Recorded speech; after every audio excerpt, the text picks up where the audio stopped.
والصلاة والسلام علی رسول اللہ۔ فقہ البیوع درس نمبر 39، عنوان نمبر 94، عقود الاذعان۔ وقد اشتهر في عصرنا اصطلاح عقود الإذعان، والمراد منه العقود التي ينفرد فيها أحد طرفيها بوضع شروط معينة دون أن يكون للطرف الآخر مجال للمساومة أو النقاش أو التعديل فيها، بل تلزمه تلك الشروط إن رغب في التعامل مع الطرف الأول، فليس له خيار إلا أن يقبلها أو يترك التعامل معه. وسميت هذه العقود بعقود الإذعان۔ عقود اذعان ہمارے زمانے میں عقود اذعان کی اصطلاح مشہور ہے۔ اس سے مراد وہ عقود ہیں جن میں ایک طرف والا متعین شرطیں رکھتا ہے، دوسرے طرف والے کو اس میں بھاؤ، بحث یا تبدیلی کی گنجائش نہیں رہتی ہے، بلکہ اگر وہ پہلی طرف والے سے معاملہ کرنا چاہتا ہے تو وہ شرائط اس پر لازم ہوں گی۔ اس کو صرف یہ اختیار ہوگا کہ اس کو قبول کرے یا اس کے ساتھ معاملہ ترک کر دے۔ ان کا نام عقود اذعان اس لیے رکھا گیا ہے کہ عقد کے دو طرف میں سے ایک دوسرے کی شرطوں کو منظور کرتا ہے، جیسے بجلی، گیس، پیٹرول اور آنے جانے کے وسائل، آمد و رفت کے ذرائع جیسے ٹرین، بس، ڈاک وغیرہ کی کمپنیوں کے ساتھ معاملہ کرنا، کیونکہ ان میں سے ہر ایک میں ان خدمات پیش کرنے والوں کی جانب سے بھاؤ اور عقد کی شرطیں مقرر ہیں، اور ان کے ساتھ معاملہ کرنے والے کے لیے سوائے اس کے کوئی گنجائش نہیں کہ ان شرائط کو قبول کرے یا پھر معاملہ ترک کر دے۔ اس عنوان میں ایک نئے عقد کا تذکرہ کر رہے ہیں، عقود اذعان۔ آج کے زمانے میں بعض عقود اس طرح کے رائج ہیں کہ جو ایجاب کرنے والا ہے یا جو بائع ہے یا جو کمپنی والا ہے وہ اپنی طرف سے کچھ شرطیں رکھتا ہے خریدار کے لیے، خریدار کو اس میں شرطوں کے اندر کوئی تبدیلی کرنے کی، ریٹ میں کوئی تبدیلی کرنے کی، قیمت میں کچھ آگے پیچھے کرنے کی کسی طرح کی کوئی پرمیشن، کوئی اجازت نہیں ہوتی ہے۔ بس اس کو دو ہی آپشن ہوتے ہیں، یا تو خریدے یا یہ کہ اس کے ساتھ معاملہ نہ کرے، ترک کر دیں۔ تو ان عقود کا نام ہے عقود اذعان۔ وہ عقود صحیح ہیں یا مکروہ ہیں، اس کے متعلق تفصیل آگے بیان کی جا رہی ہے۔ اور چونکہ اس میں بھاؤ تاؤ اور قیمت کم کرانے کی گنجائش نہیں، اس لیے کبھی یہ گمان ہوتا ہے کہ یہ عقود ترازی کی بنیاد کے مخالف ہیں اور مکرہ کی بیع کے مشابہ ہیں، لہذا یہ جائز نہیں ہونے چاہیے، جبکہ صحیح یہ ہے کہ یہ مکرہ کی بیع میں داخل نہیں، اس لیے کہ مکرہ کو تو مکرہ کی شرائط پر عقد کرنے کے علاوہ کوئی اختیار نہیں ہوتا اور وہ عقد کا انکار بھی نہیں کر سکتا، جبکہ عقود اذعان میں عقد کرنے پر کوئی مجبور نہیں ہوتا، اس لیے کہ ہر ایک کو عقد کرنے نہ کرنے کا اختیار ہے۔ البتہ جب کوئی عقد کرنا چاہے تو اس پر دوسری طرف کے شرائط کے ساتھ عقد ضروری ہے، اور اس طرح کی تابع داری ہر ایسے بائع کے سامنے متحقق ہوگی جو اپنے سامان کی قیمت متعین رکھتا ہے، کم نہیں کرتا ہے، اور خریدنے والوں سے کہتا ہے یا تو اس قیمت پر خریدو یا اس کو چھوڑ دو۔ اب جو بیع کرے گا تو یہ نہیں کہا جائے گا کہ بیع بغیر رضامندی کے ہوئی۔ اس پوری بات کا خلاصہ یہ ہے کہ عقود اذعان کو اگر آدمی غور کرتا ہے تو بعض مرتبہ یوں محسوس ہوتا ہے کہ اس میں رضامندی نہیں پائی جا رہی، جبر پایا جا رہا ہے، اکراہ ہے، زبردستی ہے، لیکن اگر غور کیا جائے تو پتہ چلتا ہے کہ یہ زبردستی اور اکراہ نہیں ہے، بلکہ یہ رضامندی ہی سے ہوتے ہیں۔ اکراہ میں یہ ہوتا ہے کہ ایک آدمی دوسرے کو عقد کرنے پر مجبور کر دیتا ہے، مثال کے طور پہ سر پر بندوق رکھ کے اس کو کہہ رہا ہے کہ تمہاری یہ چیز بیچ دو یا فلاں چیز خرید لو، تو یہ آدمی اپنے اس عمل میں پورا مجبور ہے، اس کو اس کام کے کرنے کے علاوہ اور کوئی چارہ کار نہیں ہے، وہ کوئی اور چیز نہیں کر سکتا، اس کے پاس کوئی آپشن نہیں ہے۔ جبکہ عقود اذعان میں ایسا نہیں ہوتا، آدمی عقد کرے نہ کرے کوئی اس کو عقد کرنے پر دباؤ نہیں ڈالتا ہے۔ ہاں، جب عقد کرنا چاہتا ہے تو پھر کمپنی کی اپنی شرائط ہیں، اس کے موافق اس کو کرنا ہوگا۔ اور ایسے تو ہر بے میں ہوگا، بہت سے بائے ہیں جو فکس ریٹ رکھتے ہیں، جو قیمت متعین رکھتے ہیں، جو قیمت میں کوئی تبدیلی گوارا نہیں کرتے ہیں، وہ پہلے سے طے کر دیتے ہیں کہ ہمارے یہاں فکس ریٹ ہے۔ تو اس کی وجہ سے رضامندی فوت نہیں ہوتی، آدمی اپنی رضامندی ہی سے ان کے ساتھ عقد کرتا ہے۔ تو خلاصہ یہ ہوا کہ عقود اذعان میں رضامندی پائی جاتی ہے۔ آگے حضرت فرماتے ہیں وَلَكِنَّ ذَلِكَ مُسْتَسَاغٌ فِي الْبُيُوعِ الَّتِي تَنْعَقِدُ فِي السُّوقِ بِمُنَافَسَةٍ حُرَّةٍ وَبِشُرُوطٍ عَادِلَةٍ، لیکن یہ بات ان بیوع میں صحیح ہے جو بازار میں آزاد کمپٹیشن اور مناسب شرطوں کے ساتھ منعقد ہوتی ہیں، لیکن وہ بیوع اور وہ عقود جو لوگوں کی عام ضروریات سے متعلق ہیں، جیسے بجلی، گیس اور آمد و رفت کے ذرائع، ان خدمات پیش کرنے والوں سے عقد ترک کرنا اگرچہ عقلاً ممکن ہے، لیکن در حقیقت عام لوگوں کے لیے ممکن نہیں، کیونکہ ان کو ان ضروریات کے بغیر چارہ نہیں، اور یہ خدمات پیش کرنے والی کمپنیوں کا اس پر مکمل کنٹرول ہوتا ہے، اور ان سے اس میں کمپٹیشن کرنے والا بھی کوئی نہیں ہوتا۔ ایسی صورت میں اگر مقررہ شرائط مناسب اور منصفانہ ہیں،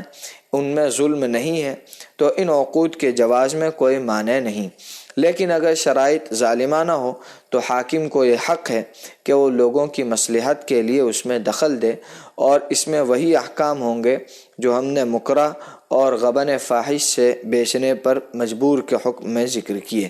جیسا کہ بھاؤ مقرر کرنے کے احکام میں تفصیل آئے گی۔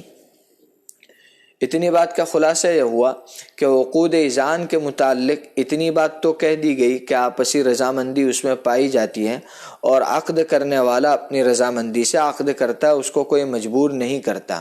لیکن در حقیقت عوام کے لیے زمینی سطح پر بہت سی چیزیں ایسی ہیں کہ ان کے لیے اس کے بغیر اور کوئی چارہ کار نہیں ہے۔ اب جیسے بس ہے، ٹرین ہے، یہ آنے جانے کے ذرائع ہیں۔ اب اگر ہم یوں کہیں کہ عام آدمی کو اگر ان سے معاملہ نہ کرنا ہو تو نہ کرے، تو ظاہر ہے کہ وہ کیسے جائے گا؟ اب خصوصی اس کی اسپیشل اپنی کار ہو، اپنی بائک ہو، یہ تو ہر ایک کے پاس ہونا ممکن نہیں بلکہ ناممکن ہے۔ ہر آدمی کے پاس اپنے اپنے جو وسائل ہوتے ہیں کم زیادہ، تو عام آدمی کے لیے بس میں جانا، ٹرین میں جانا ایک ضروری چیز ہے۔ تو گویا صرف کہنے کے اعتبار سے تو ہم کہہ رہے ہیں کہ سامنے والا اپنی رضامندی سے عقد کر رہا ہے، لیکن بعض مرتبہ اس میں خارجی اعتبار سے ایک ضرورت پائی جاتی ہے۔ تو اب دیکھا جائے گا ایسے موقع پر وہ کمپنیاں کیسی شرائط رکھتی ہیں۔ اگر ان کی شرائط واجبی ہیں، انصاف والی ہیں، عدل والی ہیں، ضرورت کے مطابق ہے، تو پھر وہ تو صحیح ہے، اس میں کسی کو دخل دینے کی ضرورت نہیں ہے۔ لیکن اگر ان شرائط میں ظلم ہے، ناانصافی ہے، حد سے زیادہ اس کا ریٹ رکھا گیا ہے، یا کم یعنی کم مسافت والی جگہ پر جانے کے لیے زیادہ کرایہ ہے، یا اور کوئی اس طرح کی شرط ہے جو غیر منصفانہ ہے، تو پھر ایسے موقع پر جو حاکم ہے وہ اس میں دخل دے، اور اس کو چاہیے کہ اس کے اندر دخل دے تاکہ عام لوگوں کی ضرورت کی چیز میں ان کو نقصان نہ ہو۔ اور اسی پر مجمع الفقہ الاسلامی الدولی کی قرارداد پاس ہوئی ہے۔ اس کا مضمون یہ ہے: مجمع کی تجاویز۔ المؤتمر الاسلامی ادارے کی جانب سے جاری مجمع الفقہ الاسلامی الدولی نے 14ویں نشست میں، جو دوحہ قطر میں 8 سے 13 ذی قعدہ سن ہجری 1423 ہجری مطابق 11 تا 16 جنوری سن عیسوی 2003 میں منعقد ہوئی۔ ان بحوث کو جو مجمع کے پاس اس خاص موضوع یعنی عقود اذعان پر پہنچی، دیکھنے اور اس کے متعلق بحثوں کو سننے کے بعد مندرجہ ذیل تجاویز منظور کرتا ہے۔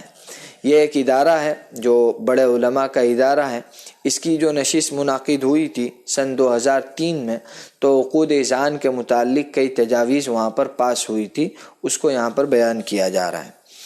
عقود اذعان ایک مغربی قانونی اصطلاح ہے۔ یہ چند معاہدوں کا نام ہے جن میں مندرجہ ذیل شرائط و خصوصیات پائی جائیں۔ نمبر 1، عقد ایسے سامان یا منافع سے متعلق ہو جس کی عام لوگوں کو ضرورت ہو اور ان کو اس کے بغیر چارہ نہ ہو، جیسے پانی، بجلی، گیس، ٹیلی فون، ڈاک اور آمد و رفت کے ذرائع وغیرہ۔ نمبر 2، موجب کا ان سامان و منافع اور سہولتوں پر قانونی یا عملی کنٹرول کر لینا، یا کم از کم اس طرح غالب ہو جانا کہ اس میں کمپٹیشن بالکل محدود پیمانے پر ہو۔ نمبر 3، تنہا موجب کا عقد کی تفاصیل و شرائط مقرر کرنا کہ خریدار کو ان میں اعتراض کرنے یا کسی شرط کو ختم کرنے یا ترمیم کرنے کا حق نہ ہو۔ نمبر 4، تمام لوگوں کے سامنے ایک ہی طرح کی شرائط و تفصیلات کے ساتھ ایجاب کیا جائے۔ یہ 4 باتیں عقود اذعان کی تعریف میں ہیں کہ پہلی بات تو یہ ہے کہ وہ عام لوگوں کی ضرورت کی چیز ہو، تمام لوگوں کی ضروریات اس سے وابستہ ہو، جیسے بجلی ہے ہر ایک استعمال کرتا ہے، ٹیلی فون ہے ہر ایک استعمال کرتا ہے، آمد و رفت کے ذرائع ہیں، ٹرین ہے، ہوائی جہاز ہے، یہ سب استعمال کرتے ہیں۔ دوسری بات یہ کہی کہ موجب اکیلا ہی اس پر جو ہے کنٹرول رکھتا ہو، یا کم سے کم درجے میں کچھ لوگ ہوں جو اس کے ساتھ ہو، بالکل عام بازار نہ ہو اس کا، یعنی تمام لوگ اس کو کر سکیں ایسا نہ ہو، بلکہ محدود پیمانے پر ہی کرنے والے لوگ ہوں، ان کا گویا مکمل کنٹرول ہو۔ تیسری شرط بتلائی کہ وہ اکیلے ہی ساری تفاصیل کو مقرر کرتا ہو، جیسے ہمارے ٹرین میں اگر ہم کو جانا ہے تو ٹرین کے قوانین پورے یک طرفہ وہ ٹرین جو ہے جاری کرنے والوں کی طرف سے ہی ہوتے ہیں، اس میں سوار ہونے والوں کو اس میں کسی طرح کا حق یا ان کی طرف سے کوئی شرط رکھنے کا حق نہیں ہوتا ہے۔ تو یہ ساری عقود اذعان کی تعریف ہے۔ آگے تجویز نمبر 2، عقود اذعان حکمی ایجاب و قبول کے ربط سے مضبوط ہوتا ہے، اور حکمی ایجاب و قبول وہ ہے جو عرف میں طرفین کی اس عقد کے انشاء پر، یعنی اس عقد کے وجود میں لانے پر رضامندی اور ان کے ارادوں میں متفق ہونے پر دلالت کرے، ان شرائط و تفاصیل کے مطابق جو موجب، یعنی جو کمپنی وغیرہ ہے، جو موجب پیش کرے، بولنے یا لکھنے یا کسی خاص شکل کی شرط کے بغیر۔ نمبر 3، کنٹرول کرنے والی کمپنی کے اشیاء کی قیمت مقرر کرنے اور عقود اذعان میں شرائط مقرر کرنے میں من مانی اور ایسے ظلم کے خطرے کو دیکھتے ہوئے جس سے عام لوگوں کو ضرر ہو اور نقصان پہنچے، یہ ضروری ہے کہ تمام عقود اذعان ابتداءً حکومت کی نگرانی کے ماتحت ہوں، یعنی لوگوں کے اس کے ساتھ معاملہ کرنے سے پہلے حکومت انہیں جانچے تاکہ اس میں جو شرطیں مناسب ہوں انہیں باقی رکھے، اور جس میں معاملہ کرنے والے پر ظلم ہو اس کو شرعی عدالت کے فیصلے کے موافق ختم کر دے یا ترمیم کر دے۔ یعنی تجویز میں یہ بات کی گئی ہے کہ عقود اذعان میں چونکہ خاص کچھ لوگوں کا کنٹرول ہوتا ہے، کمپٹیشن آزاد نہیں ہوتا ہے اور اکیلے یک طرفہ ساری شرطیں ہوتی ہیں، تو یہ ضروری ہے کہ سارے جو بھی عقود اذعان ہیں، جو بھی اس طرح کی کمپنیاں وجود میں آئے، تو پہلے حکومت انہیں جانچے، انہیں دیکھے کہ ان کی جو شرائط ہیں ان کی طرف سے مقرر کردہ وہ ظالمانہ تو نہیں، غیر منصفانہ تو نہیں، اگر اس طرح کی ہے غیر منصفانہ تو اس میں وہ تبدیل کروائے اور اس کو جو ہے صحیح شرطوں کی طرف لائے، یہ حکومت کی ذمہ داری ہے۔ اب آگے عقود اذعان کے فقہی صورت بتلائی جا رہی ہے۔ آگے حضرت فرماتے ہیں، تنقسم عقود الاذعان في النظر الفقهي الى قسمين، احدهما ما كان الثمن فيه عادلا ولم تتضمن شروطه ظلما بالطرف المذعن فهو صحيح شرعا ملزم لطرفيه وليس للدولة او للقضاء حق التدخل في شأنه بأي الغاء او تعديل لانتفاء الموجب الشرعي لذلك۔ عقود اذعان فقہی اعتبار سے 2 قسموں میں منقسم ہیں۔ پہلی قسم وہ جس میں قیمت مناسب ہو اور اس کی شرائط میں معاملہ کرنے والے پر ظلم نہ ہو تو وہ شرعاً صحیح اور طرفین پر لازم ہے، اور حکومت یا عدالت کو شرعی سبب نہ پائے جانے کی وجہ سے اس میں کسی طرح کی ترمیم یا تبدیلی کرنے کا حق نہیں ہے، اس لیے کہ سامان یا منفعت پر کنٹرول کرنے والی کمپنی عقد اپنی رضامندی سے کر رہی ہے اور اس پر شرعاً مناسب ثمن سے مانگنے والے کو بیچنا ممنوع نہیں ہے، اور مناسب ثمن ثمن مثل ہے، یا معمولی غبن ہو کیونکہ شرعاً مالی معاوضے کے عقود میں اس سے بچنا مشکل ہونے اور لوگوں کے اس کو برداشت کر لینے کی بنا پر اتنا معاف ہے کہ ثمن مثل ہو یا تھوڑا سا زیادہ ہو، اور اس لیے کہ مجبور کی بے مناسب بدل پر اہل علم کے اتفاق سے صحیح ہے۔ دوسری قسم جس میں معاملہ کرنے پر ظلم ہو اس بنا پر کہ اس میں ثمن نامناسب ہو، یعنی غبن فاحش ہو، یا ایسی شروط پر مشتمل ہو جو اسے نقصان پہنچانے والی ہو، لہذا اس میں ابتداءً حکومت کا دخل دینا ضروری ہے، اور حکومت مناسب لازمی قیمت متعین کر دے جس سے اس سامان یا منفعت لینے کے لیے مجبور لوگوں سے ظلم اور ضرر دور ہو جائے۔ اس میں مہنگے ریٹ کو ثمن مثل تک کم کر دے، یا ظالمانہ شرائط کو ختم کر دے، یا ترمیم کر دے جس سے طرفین کو عدل حاصل ہو جائے۔ درج ذیل باتوں کی بنا پر یہاں تک جو بات کہی گئی اس کا خلاصہ یہ ہے کہ فقہی اعتبار سے جب ہم عقود اذعان پر غور کرتے ہیں جو اس طرح کے ہیں، جیسے بجلی ہے، ڈاک ہے، ریل ہے وغیرہ، تو اس میں دو طرح کے عقود ہمیں ملیں گے۔ کچھ تو ایسے ہیں جن کی قیمت مناسب ہے، ریٹ مناسب ہے، شرائط عادلانہ ہے، کسی طرح کی اس میں گڑبڑی نہیں ہے، تو وہ معاملات جو ہیں وہ فقہی اعتبار سے ان میں کوئی حرج نہیں ہے، وہ درست ہیں، کوئی بھی آدمی ان کو کر سکتا ہے، اس میں عدالت کو یا حکومت کو تبدیلی کرنے کا حق نہیں ہے، اس لیے کہ شریعت یہ چاہتی ہے کہ تجارت و آپسی رضامندی سے ہو، یعنی متعاقدین آپسی رضامندی سے عقد کریں، تو اگر اس میں کوئی خرابی نہ پائی جا رہی ہو تو عدالت اس میں دخل نہ دے۔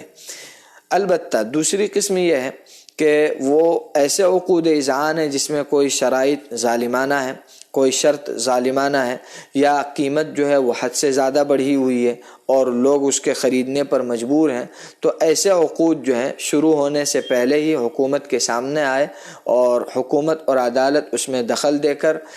ظالمانہ شرط ہے اس میں ترمیم کر دے، اس کو بدل دے، ختم کرنا ہو تو ختم کر دے، اور قیمت کو ثمن مثل پر لے آئے، یعنی جو عام اس کی قیمت ہونی چاہیے مناسب نفع کے ساتھ اتنی قیمت اس کی متعین کر دے۔ اب یہ کام کیوں ہونا چاہیے، اس کی کیا وجوہات ہے، اس کو آگے بیان کیا جا رہا ہے۔ اس کی پہلی وجہ یہ ہے جو بتلایا اوپر کے درج ذیل باتوں کی بنا پر، پہلی بات یہ ہے کہ حکومت یعنی حاکم ذمہ دار پر شرعاً ضروری ہے کہ اگر کوئی فرد یا کمپنی لوگوں کو مناسب ثمن سے بیچنے سے انکار کرے تو عام لوگوں کی ضرورت کی اشیاء کی ذخیرہ اندوزی کے ضرر کو دور کرے، یعنی حاکم کو ضرر دور کرنا چاہیے، اور مناسب لازمی قیمت کا تعین کر دے جس سے دونوں کے حقوق کی رعایت ہو۔ لوگوں کے حق کی رعایت اس طرح کہ محتکر کی جانب سے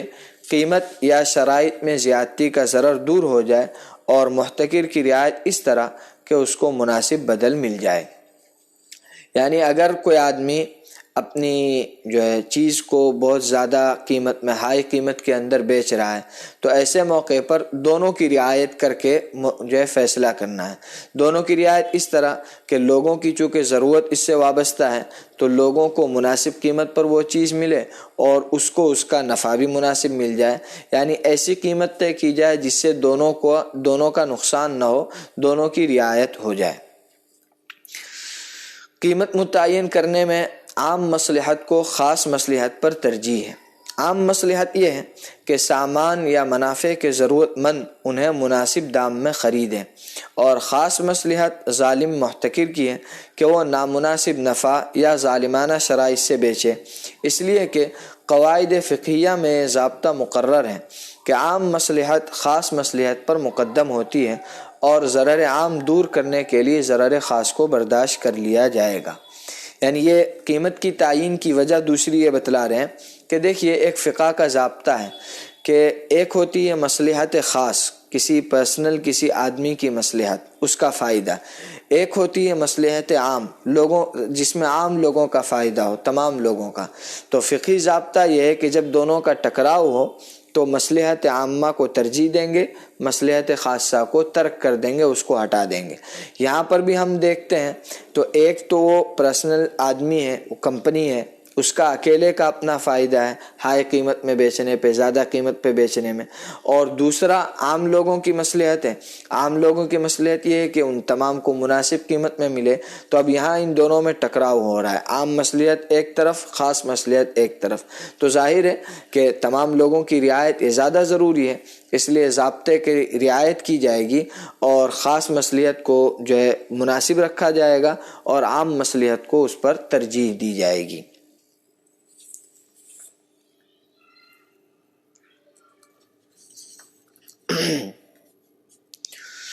آگے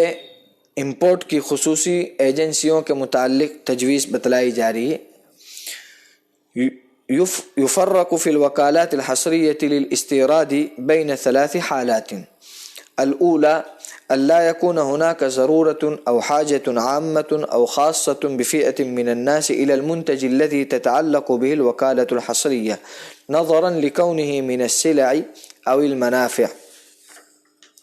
المنافع الترفيهية التي يمكن الاستغناء عنها، أو كان هناك ضرورة أو حاجة غير متعينة إليه لوجود مثيل أو بديل له متوفر في السوق بسعر عادل، فإن من حق الوكيل المستورد أن يبيعه بالثمن الذي يتراضى مع المشتري عليه، وليس للدولة أو للقضاء حق التدخل بالتسعير عليه فيه، إذ الأصل في صحة العقود التراضي۔ امپورٹ کی خصوصی ایجنسیوں کے مسئلے میں 3 صورتوں میں فرق ہیں، یعنی اگر کچھ کمپنیوں میں 3 باتیں پائی جائیں تو پھر وہاں اوپر کا حکم ہم نہیں لگائیں گے، وہاں وہ خاص حکم رہے گا۔ پہلی صورت، لوگوں کو اس ایجنسی کے پروڈکٹ کی عام یا خاص ضرورت نہ ہو، کیونکہ وہ ایسے سامان یا منافع میں سے ہیں جو فقط راحت کے لیے ہیں، یعنی ضرورت اس سے وابستہ نہیں ہے، صرف راحت کے طور پہ ہیں جس سے استغنا ممکن ہے، یا ضرورت تو ہے لیکن خاص اس متعین چیز کی نہیں، کیونکہ مارکیٹ میں مناسب دام میں اس جیسی چیز یا اس کا بدل موجود ہے، تو اس امپورٹ کرنے والے کو حق ہے کہ وہ اسے اپنی مرضی کے ثمن پر بیچے جس پر وہ مشتری کے ساتھ راضی ہو۔ حکومت یا عدالت کو اس میں بھاؤ متعین کرنے کا حق نہیں، اس لیے کہ عقود میں اصل تراضی ہے، اور تراضی اس وقت ہوگی جب متعاقدین اس پر راضی ہو جائیں،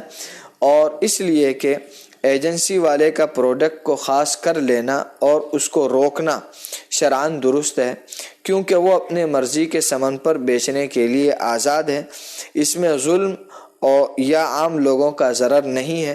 اور اس صورت میں اس پر بھاؤ مقرر کرنا درست نہیں ہے۔ یعنی اگر کوئی کمپنی اور ایجنسی ایسی چیز بنا رہی ہے، اس کا پروڈکٹ ایسی چیز ہے جو کسی خاص طبقے یا عوام کی ضرورت کا نہیں ہے، بلکہ اسے ایک راحت کی چیز ہے، جیسے آج کل ایئر کنڈیشن ہے یا اس طرح کی کوئی اور اعلیٰ قسم کے دوسرے گھر کے سامان ہیں، اعلیٰ قسم کے فریج ہیں، یا اور اس طرح کی چیزیں جو عام لوگوں کی ضروریات کے لیے نہیں ہے، بلکہ کوئی آدمی ان کو راحت کے لیے جو ہے خریدتا ہے، راحت کے لیے استعمال کرتا ہے،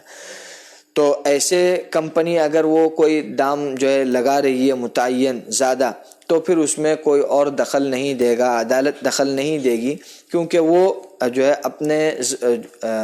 اپنے اصول پر ہے اور کسی کا ضرر اس سے وابستہ نہیں ہے، کسی کو ضرر نہیں ہے۔ اب جو راحت کا سامان استعمال کرنا چاہتا ہے وہ زیادہ پیسے دے، وہ جتنا مانگ رہا ہے اتنے دے، تو اس میں ضرورت نہ ہونے کی وجہ سے دخل نہیں دیا جائے گا۔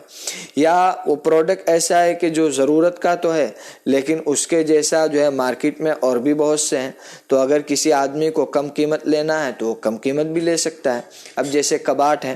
پلنگ ہے، اب یہ ضرورت کی چیزیں ہیں، گھر کے تمام لوگوں کو اس کی ضرورت پڑتی ہے، لیکن ضرورت کے مناسب دام میں بازار میں دوسری کمپنیوں کا بھی ملتے ہیں، تو اب اگر کوئی کمپنی اس کو اچھے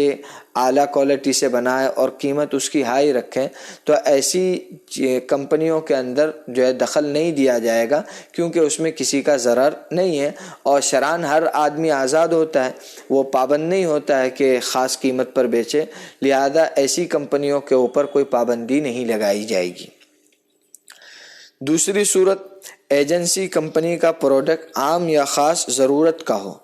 اور اس کا ذمہ دار مناسب قیمت پر دے رہا ہو اور اس میں غبن فاحش نہ ہو، ظلم نہ ہو، تو اس صورت میں بھی حکومت کو اس میں بھاؤ متعین کرنا جائز نہیں ہے، اس لیے کہ اس کا اپنے پروڈکٹ اور مصنوعات کو خاص کرنا اور روکنا اس کی اپنی ملکیت میں مشروع تصرف ہے، جس میں کسی پر ظلم نہیں اور نہ ضرورت مندوں کا ضرر ہے، لہذا اسے چھیڑا نہیں جائے گا۔ دوسری صورت یہ بتلائی کہ کمپنی جو پروڈکٹ بنا رہی ہے وہ ضرورت کی ہے، لوگوں کی ضرورت اس سے وابستہ ہے، لیکن کمپنی نے اس کا کوئی ریٹ بہت ہائی نہیں رکھا ہے، مناسب رکھا ہے، تو پھر وہاں بھی ہم جو ہے حکومت ہے یا عدالت ہے وہ اس میں دخل نہیں دے گی اور اس کو جو ہے اپنے حالت پر رہنے دے گی کہ وہ لوگوں کے ساتھ اس میں معاملہ کرے، کیونکہ اس میں ضرر نہیں ہے۔ خلاصہ یہ ہے کہ حکومت یا عدالت کو شرعاً دخل دینے کا حق صرف اسی وقت ہوتا ہے جبکہ وہ چیز عام لوگوں کی ضرورت کی ہو اور ان کا نقصان ہو رہا ہو، اس میں قیمت زیادہ ہو یا اس میں کوئی شرط ظالمانہ ہو جس کی وجہ سے ان کی ضرورت کی چیز ان کو مناسب قیمت پر نہ مل رہی ہو، تو وہاں پر صرف دخل دیا جائے گا، باقی اس کے علاوہ صورتوں میں دخل نہیں دیا جائے گا۔ تیسری صورت، کمپنی کا پروڈکٹ عام یا خاص ضرورت کی چیز ہو اور کمپنی والا غبن فاحش یا ظالمانہ شرائط کے ساتھ ہی بیچنے پر مصر ہو، تو اس صورت میں حکومت کی ذمہ داری ہے کہ وہ ضرورت مندوں سے ظلم دور کرنے کے لیے دخل دے اور اس کمپنی پر لازمی قیمت متعین کر دے۔ اللہ سبحانہ اعلم۔ یعنی یہ تیسری صورت ہے جس میں کمپنی ضرورت کی چیز بنا رہی ہے، لوگوں کی ضرورت بھی اس سے وابستہ ہے اور پھر اس میں قیمت بھی زیادہ لے رہی ہے، جتنی عام قیمت ہوتی ہے، مناسب نفع ہوتا ہے اتنا نہیں بلکہ اس سے زیادہ لے رہی ہے، تو چونکہ اس میں عام لوگوں کا ضرر ہے اور عام لوگوں کی ضرورت اس سے وابستہ ہے، تو وہاں پر حکومت اور عدالت اس چیز پر غور کرے گی اور اس کے لیے ایک قیمت متعین کر دے گی کہ اسی قیمت پر بیچا جائے، اس سے زیادہ پر نہ بیچا جائے۔ اللہ سبحانہ اعلم۔